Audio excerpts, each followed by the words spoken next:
How to do: install a fireplace mantle.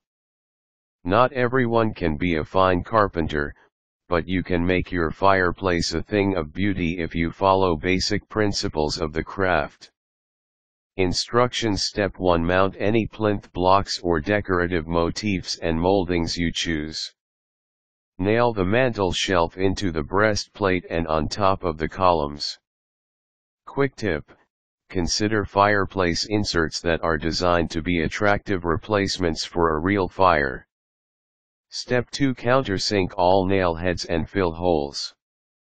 Then sand, prime, and paint or stain your new mantel.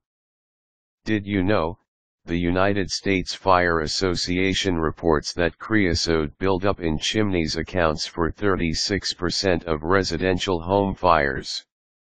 Step 3. Screw the boxes onto the brace backing you built onto the fireplace front with the screw gun, being careful to use the level to make sure everything is square. Step 4. Build the vertical and horizontal base boxes from the 1-inch pine or hardwood, choosing the depth you want. Then nail or screw them together. Quick tip: the mantel is usually 60 inches from the floor.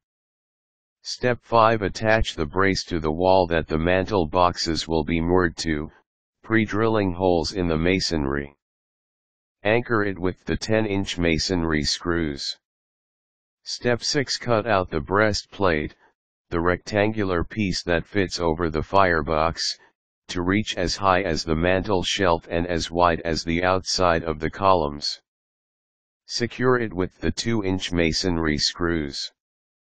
Step 7. Use the level to sketch the fireplace outline around the firebox. Measure to mark the line on the stone or brick for the mantel ledge and columns or legs.